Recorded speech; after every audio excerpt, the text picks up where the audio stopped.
I love talking with authors because the creative mind is such a great place to explore.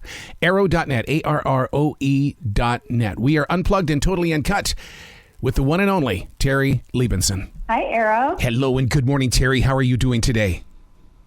I'm great. How are you? Doing fantastic. Before we even get started, I got to tell you how this book really entered my life in the way that my granddaughter's name is Mia, her best friend is Ruby, and look at who you're writing about. I swear to God. I mean, when I talked to my granddaughter about this, I mean, she was like all over this book, and it became a conversation in her circle.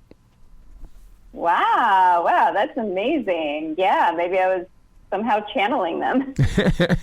So now, when you write these stories, and because I mean the ever-changing mind of young adult readers and stuff like that, how is it that you can always find the language that they're speaking? I'm still trying to figure that out. I think it's because I'm still stuck at 12 in my own mind.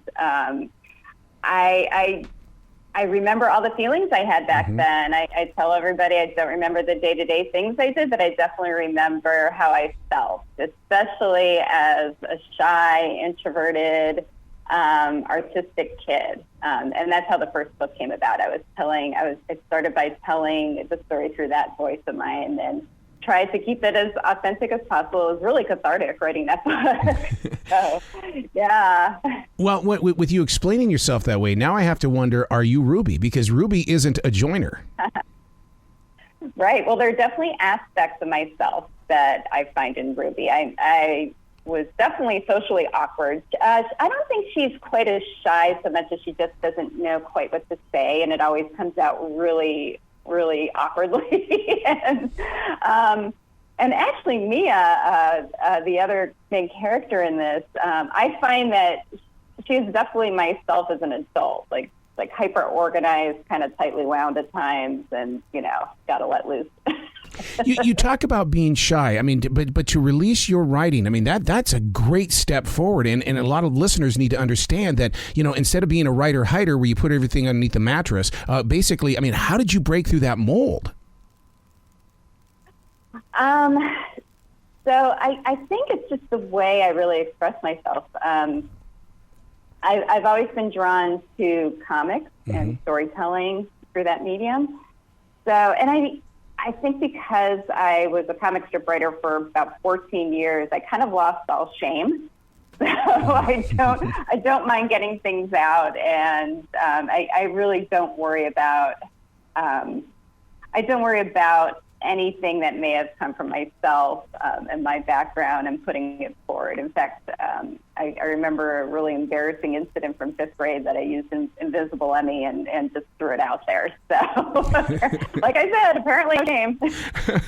Now, when you put Ruby and Mia side by side, they really have nothing in common, but there's a friendship there. Is this an opposites attract situation? Kind of. I think it's because they have a history together. They grew up together, and so they've got that in common, a huge history. And it's definitely about how one of them is really outgrowing the friendship, and the other hasn't quite moved on. So it's sort of that push and pull factor.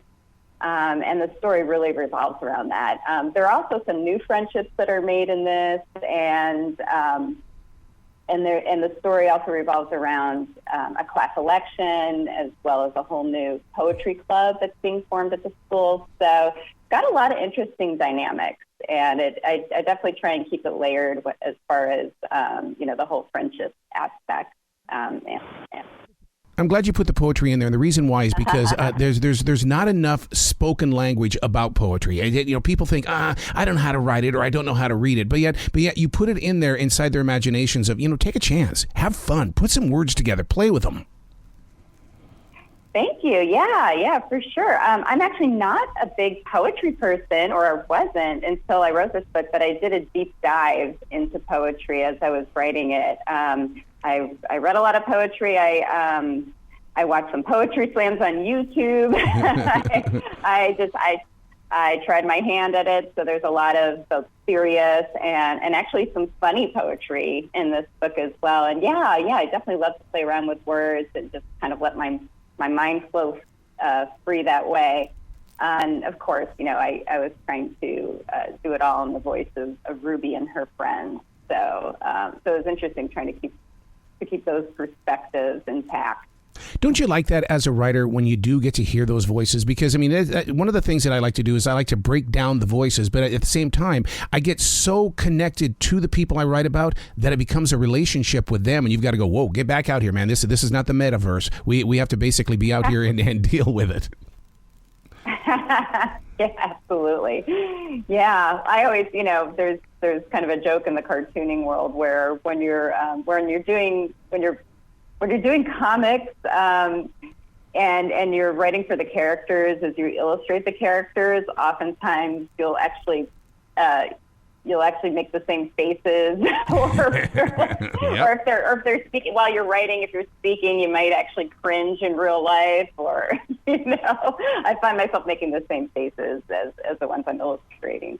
That's so funny that you say that, because during my early days of radio, the program directors would always put a mirror in front of us while we were talking on the air so that we could use our facial expressions, because that's part of the inflection, the pitch, the volume, and the tone. Sure, definitely. Oh, I could see that. Now, in book number 6, you deal with something. My wife really loves the way that you do this. You give people the opportunity to see things that we really don't see in other people. That she sees that as a great learning tool that will get inside their hearts. Oh, well, that's such a great compliment. Yeah. I think especially in Remarkably Ruby, I tried to really instill that. And yeah, I mean, feelings and relationships are so layered, and you don't always see the full story. So that's something I try and dig through as I write. Yeah. So what's the website? Because there's people that are going to, I mean, I realize this is book number 6, but there's going to be people that are going to want to read book number 1 and turn this into a binge read. So where can they go? Sure. So probably my own website. You can find all the links you need on there, as well as a lot of fun activities and graphic novel guides and things like that. So the website is terrilibenson.com, TerriLibenson. I know it's a challenge. I love it. Please come back to this show anytime in the future, Terri. The door is always going to be open for you. Thank you so much. I had so much fun. Will you be brilliant today, okay? All right. No pressure. Okay, bye-bye.